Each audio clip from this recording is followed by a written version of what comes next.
नमस्कार दोस्तों, आपका स्वागत है फिर से हमारे भारत समाचार के इस खास कार्यक्रम में जो आधारित है कानाफूसी गपशप और सत्ता के गलियारों की हलचल पर। तो चलिए शुरू करते हैं पावर सेंटर।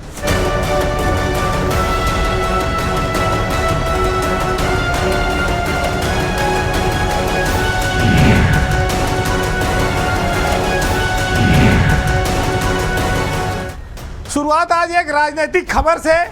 जैसे कि हम लोग देखते हैं कोई मिनिस्टर होता है तो उसके पास सारी सुख सुविधाएं होती हैं। आम जनता की नज़र में लगता है कि बड़ा पावरफुल आदमी होगा, मिनिस्टर है, लेकिन उसके सामने भी चुनौतियां बहुत बड़ी बड़ी होती हैं। ख़ास तौर से जब घर के भीतर से परेशानियां आने लगती है तो स्वाभाविक है कि मानसिक रूप से विचलन भी पैदा होगा, संघर्ष कठिन हो जाएगा और परेशानियां बढ़ेंगी। ऐसी ही एक खबर है रायबरेली जिले से, जहां से मंत्री हैं दिनेश प्रताप सिंह।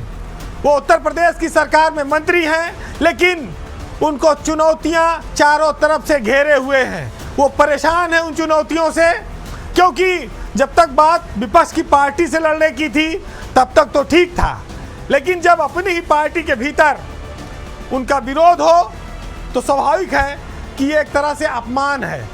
इस अपमान की पीड़ा को झेलना इतना आसान नहीं है और यही वजह है कि मंत्री रहते दिनेश सिंह ने सोशल मीडिया पर इस पीड़ा का बखान किया है और ये बताया है कि वो जिले में राहुल गांधी से लोहा लेते रहे। जिस तरह से देश की सबसे बड़ी पार्टी के सबसे बड़े नेता के सामने संघर्ष किया है, उसको भुलाकर उनकी ही पार्टी के लोग उनकी जड़ें काटने में लगे हैं। वैसे संघर्ष विपक्ष के नेता और जिले में अपनी पार्टी के नेताओं से तक रहता तब भी ठीक था, निपट लेते, लेकिन जब और विरोधी गुट को, दूसरे लोगों को पार्टी में उच्च स्तर से संरक्षण मिल जाए तब फिर विचलन का स्तर बढ़ जाता है।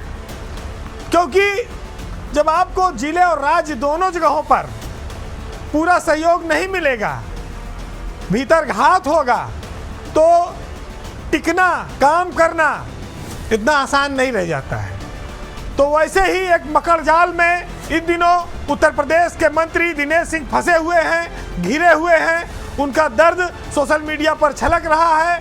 उनका अपना जो गृह जिला है रायबरेली, वहाँ पर उनको लगातार छोटा दिखाने की कोशिश हो रही है। जो लोग उनको कहते हैं कि वो एक प्रधानी नहीं जीत सकते, उन्होंने ग्राम सभा से ही चुनाव की शुरुआत की थी, फिर वो विधान परिषद, विधानसभा और आज मंत्री बने हैं। वो इस बात को बेबाकी से स्वीकार करते हैं कि वो ग्राम पंचायत के सदस्य रहे हैं।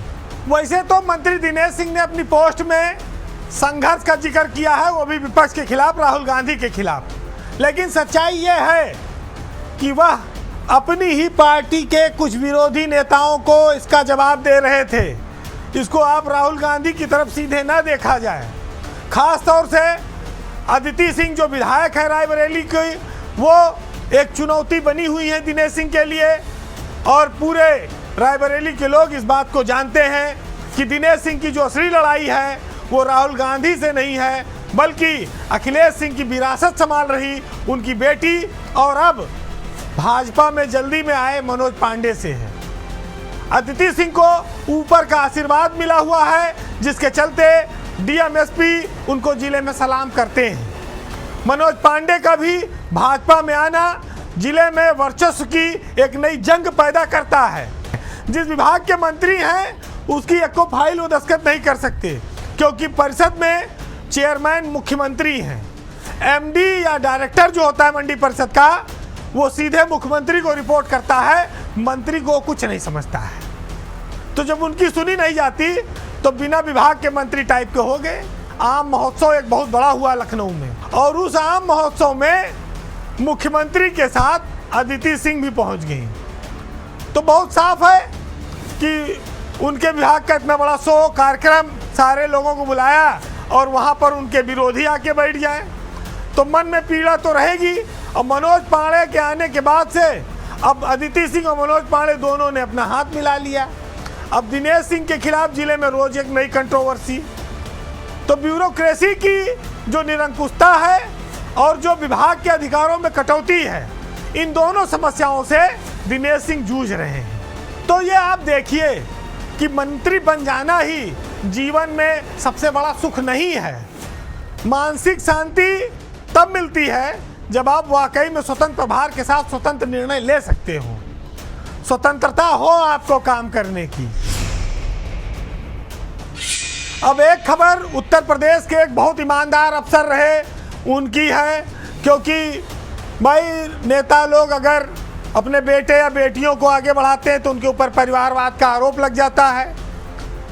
खाली नेता को क्या अधिकार है कि अपने परिवार को आगे बढ़ाओ? अफसर भी कई बार अपने परिवार को आगे बढ़ाने की कोशिश करते हैं। तो इसी परिवारवाद के चक्कर में उत्तर प्रदेश के एक बेहद ईमानदार अफसर संजय भूसरेड्डी फंस गए। बड़ी किरकिरी हो गई, बहुत बड़ा दाग लग गया, क्योंकि लोग कहने लगे कि ये तो दिखावटी ईमानदार हैं, इनकी तो पोलें खुल गई, ये तो रिटायर होने के बाद सरकार को झांसा देकर जो पद हासिल किए थे वहाँ पर उनके जो कृत्य चल रहे थे उसका एक छोटा सा खुलासा हो गया। अब सरकार भी सकते में है कि भाई उसने भूसरेड्डी को पहले बड़ा ईमानदार घोषित किया था, इतना बड़ा रेरा का चेयरमैन बना दिया, सबसे बड़ा न्यायाधिकरण है प्रदेश का, बहुत मालदार है, बहुत प्रभावशाली कुर्सी है, और वहाँ पर उन्होंने अपने बेटे को एडवाइज़र नियुक्त कर लिया, जयेश रेड्डी को। हालांकि ये मामला मार्च महीने का है, तब से ये मामला दबा था 4 महीने से, और जब ये नियुक्ति हुई थी एक कमेटी बनाई गई थी रेरा में जो एनसीएलटी के मुकदमों को लेकर सलाह देने वाली थी। उस कमेटी में विधि विशेषज्ञ के तौर पर जयेश भूसरेड्डी को विशेष आमंत्रित सदस्य बनाया गया था।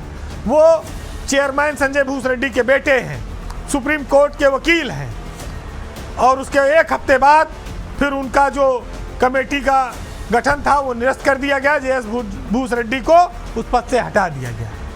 लेकिन एक बार जब घटना घट गई, दाग लग गया, तो फिर चाहे साबुन लगाओ चाहे वॉशिंग मशीन में डालो, धुलाई करनी पड़ेगी, और वो दाग इतिहास बन गया, वो छूटेगा नहीं। आपको बता दें कि जो रेरा है वो बिल्डरों के मामले में सुनवाई करता है। अब बिल्डर नोएडा से लेकर लखनऊ तक, दिल्ली तक सब जगह फैले हैं यूपी के। अब वो इतना बड़ा महकमा है कि वहाँ पर कितने बड़े बड़े खेल हो जाए, करोड़ों अरबों के वारे न्यारे हो जाए, किसी को पता नहीं लगेगा। आज संजय भूसरेड्डी को मुख्यमंत्री ने इसीलिए ये पद दिया 2023 में जब वो रिटायर हुए कि एक ईमानदार अफसर जाएगा, ईमानदारी से काम करेगा, तो ये जो बिल्डर आम जनता के पैसे को लूटते हैं, ठगी करते हैं, इनको इंसाफ दिलाएगा, इनको घर दिलाएगा, लोगों की गाढ़ी कमाई बचेगी। लेकिन जब अपने ही बेटे को अपनी ही संस्था में कमेटी में शामिल कर लिया संजय भूसरेड्डी ने, तो फिर उनकी ईमानदारी तेल लेने चली गई, वो रसातल में चली गई, और उसको कहा जाए आरोपों की उस पर बौछार होने लगी। 1989 बैच का यह अफसर उत्तर प्रदेश में एक ज़माने में गन्ना, चीनी, आबकारी जैसे विभागों में प्रमुख सचिव पद से वो रिटायर हुए, और वो बहुत प्रभावशाली अफसर रहे, मुख्यमंत्री के बड़े निकट माने गए। लेकिन रिटायरमेंट के बाद रेरा जैसी संस्था में उन्होंने जो काम किया, उससे उनकी कार्यशैली और उनके अतीत दोनों पर बहुत सारी उंगलियां खड़ी हो गई, सवाल खड़े हो गए। ईमानदारी का जो उनका तमगा था वो छिन गया। अब वह सफाई देते घूम रहे हैं, सरकार की नज़रों में वो लाख कोशिश कर लें, लेकिन अब वो पुरानी वाली स्थिति को प्राप्त नहीं कर सकते। एनसीएलटी जो है वो बिल्डरों के मुकदमे की सुनवाई करता है। करीब 196 मामले वहाँ पर लंबित है उत्तर प्रदेश के बड़े बड़े बिल्डरों के, 10-10 हज़ार करोड़ के लगभग प्रोजेक्ट होंगे, और उनके फैसलों का अध्ययन करने के लिए रेरा में कमेटी गठित की गई। वो कमेटी चेयरमैन के आदेश पे गठित की गई संजय भूसरेड्डी के। अब वो अपनी कुछ सलाह मशविरा देती, उससे पहले खुलासा हो गया कि अपने लड़के को बना लिया। तो 22 तारीख को 17 मार्च को आदेश किया और 22 मार्च को उसको निरस्त करना पड़ा। ये तो मान लीजिए आ गई बात, लेकिन अंडर टेबल अंदर खाने छुप छुपा के कितने काम होते होंगे किसी को क्या पता। 4-5 महीने बाद ये घटनाक्रम मीडिया में अब छाया है, तो ये बात बहुत साफ है कि जो जहां है, कोई पानी में डुबकी लगा के काम कर रहा है, कोई गुर्रा गुर्रा के लोगों को डरा के काम कर रहा है। तरीका अलग है सबका, लेकिन दूध का दूल्हा कोई नहीं है। और ख़ास तौर से जो लोग नैतिक मूल्यों की बड़ी दुहाई देते हैं, जो बड़े चारित्रिक व्यक्ति माने गए हैं, उनके ऊपर जब दाग लग गया तो आप सोच लो कि करप्शन और लोगों के विचलन दोनों का लेवल किस प्रकार का होगा। अब पुत्र मोह से जुड़ी हुई एक और राजनीतिक कहानी आप सुन लीजिए। पिछले दिनों उत्तर प्रदेश में बहुत बड़ा हंगामा मचा जब पूर्व सांसद बृजभूषण शरण सिंह मुख्यमंत्री योगी आदित्यनाथ से 5 कालिदास पर मिलने के लिए पहुंचे। यूपी में बृजभूषण शरण सिंह की जो छवि है वो बाहुबली की है और उनका बहुत दबदबा है। लेकिन जब से यह खबर उड़ी कि बृजभूषण शरण सिंह ने योगी के सामने सरेंडर कर दिया है, तब से उनके सियासी रसूख को लेकर कई सारे सवाल खड़े हो गए हैं। वैसे तो जिले और मंडल स्तर पर उनका डर आज भी कायम है, लेकिन प्रशासनिक मशीनरी पर उनकी पकड़ एकदम कमजोर पड़ चुकी है। योगी से मुलाकात के बाद भी उनकी वो हनक अभी तक वापस लौट नहीं पाई है जो पूरे मंडल में कभी दिखाई पड़ती थी। अब जहां उनका नाम आ जाता है वहां ठेकों पर बुलडोजर चल जाता है। बृजभूषण शरण सिंह अपने इसी राजनीतिक ग्राफ को जो गिर रहा है उसको संभालने के लिए 8 सालों में पहली बार 5 कालिदास की ओर रुख किए। लेकिन जब वो लौटे तो उनके चेहरे और उनकी महफिल दोनों जगह से वो रौनक आज तक गायब है जो पहले हुआ करती थी। एक और इसे सियासी चतुराई आप कह सकते हैं, लेकिन दूसरी ओर अपने ऊपर लगातार हो रहे राजनीतिक हमलों से वह बहुत ज़्यादा विचलित हैं और उनकी चिंता अपने कुनबे के लिए अब सुरक्षित भविष्य बनाए रखने की है। सीएम योगी से मुलाकात के बाद ऐसी चर्चा है कि वो एक नई डिमांड पैदा कर रहे हैं। वो ये चाहते हैं कि उनके एक बेटे को भी मंत्रिमंडल में कहीं से शामिल कर लिया जाए। दिल्ली से भी वो इसके लिए जुगाड़ लगाए हैं, लेकिन बिना योगी के दर पर जाए, बिना सर झुकाकर हाजिरी लगाए, ये उम्मीद और ये मनसा पूरी होने वाली नहीं है। इसी मकसद से बताया जाता है कि बृजभूषण शरण सिंह सीएम योगी के पास पहुंचे थे पुराने गिले शिकवे खत्म करने के लिए, जो दूरियां थी उनको मिटाने के लिए। और अगले दिन उनके बेटे प्रतीक भूषण जो विधायक हैं वो उत्तर प्रदेश के डिप्टी सीएम केशव मौर्य से मिले और उन्होंने पूरी बातचीत का ब्यौरा भी दिया है। बृजभूषण शरण सिंह 6 बार सांसद रहे हैं, लेकिन कभी भी वो मंत्री नहीं बन पाए क्योंकि उनकी जो छवि थी दबंगई की, अपराध जगत से जुड़ी हुई, वो हमेशा उनके आगे बढ़ने में आड़े आती रही। वो तो कहा कुश्ती संघ में वो गुणा भाग से पहुंच गए थे, वहाँ पर वो बने रहे, लेकिन वो चूंकि कोई राजनीतिक पद ऐसा नहीं था जिसमें प्रोटोकॉल हो, तो वो कुश्ती संघ के भारत में अध्यक्ष तो रहे, लेकिन मंत्री पद वाला मजा नहीं ले पाए। उनके जस्ट बगल के विरोधी विधानसभा में आनंद सिंह थे, उनका निधन हो गया। उनके बेटे कीर्तिवर्धन सिंह हैं, उनसे आज भी इनका विरोध है और वो आज केंद्र सरकार में मंत्री हैं। बहुत बड़ा प्रोफाइल हो गया उनका। इतना ही नहीं, बृजभूषण शरण सिंह के एक और विरोधी थे पंडित सिंह, वो भी उत्तर प्रदेश में कैबिनेट मंत्री तक गए। तो गोंडा में कई बार लोगों के पास मंत्रिमंडल आया, लाल बत्ती आई, बस कुछ नहीं आया तो बृजभूषण शरण सिंह के हिस्से में। अब शायद यही एक कसक है जो उनको परेशान करती है कि उनके परिवार में भी एक बार लाल बत्ती आ जाए। ऐसे में जब उनका एक बेटा सांसद हो गया है, एक विधायक है, तो उन्हें लगता है कि अब उनके बेटे के मंत्री बनने में तो कोई अड़चन नहीं है। अगर बाबा मान जाएं तो मंत्री पद मिल सकता है। इसीलिए वो बृजभूषण जो कभी योगी की बुलडोजर नीति का खुलकर विरोध करते थे, योगी के अफसरों पर भ्रष्टाचार के खुलेआम आरोप लगाते थे, उन्हें जिले में ललकारते थे, उनके स्वर अब बदल गए हैं। वो योगी की तारीफ करने लगे हैं, पुराने रिश्तों की दुहाई देने लगे हैं। यहाँ तक कि वो बोल गए कि हमारा और योगी का रिश्ता तो 50-60 साल पुराना है। जबकि बड़ी हैरत की बात यह है कि अगर 58 साल पुराना रिश्ता है तो योगी जी की उम्र अभी 53 साल की है। तो इनका रिश्ता उनके जन्म के पहले से कैसे था, ये भी बड़ी आश्चर्य की बात है। तो नेता झूठ बोलने के मामले में, फेंकने के मामले में कितनी लंबी लंबी फेंक दे, इसका भी कोई अंदाजा नहीं है। तो सियासत में जो मैसेज का मतलब है वो तो बृजभूषण शरण सिंह दे रहे हैं, लेकिन ब्यूरोक्रेसी उनके इस मैसेज के साथ तालमेल नहीं बैठा रही है। वो कदम ताल नहीं दिखता है, वो महत्व उधर से मिलता नहीं दिख रहा है जिसका दावा इधर से राजनीतिक लोग करते हैं। तो फिलहाल इस मुलाकात को हुए समय तो बीत गया है, लेकिन ये दोस्ती में परिवर्तित अब तक नहीं हो पाई है और इसका परिणाम अभी आगे और कई रूपों में आपके सामने आएगा। पीडब्ल्यूडी के ठेकों में तो आप बार बार देख चुके हैं। अब एक बहुत रोचक खबर, उत्तर प्रदेश की नौकरशाही से जुड़ी खबर, आईएएस अफसरों से जुड़ी खबर है, क्योंकि उत्तर प्रदेश में 31 जुलाई को चीफ सेक्रेटरी का रिटायरमेंट हो रहा है। सबकी निगाह उस ओर लगी हुई है। जो बदलाव की आहट सुनाई पड़ रही है, उससे बहुत बड़ा परिवर्तन, फेरबदल आपको आने वाले वक्त में देखने को मिल सकता है।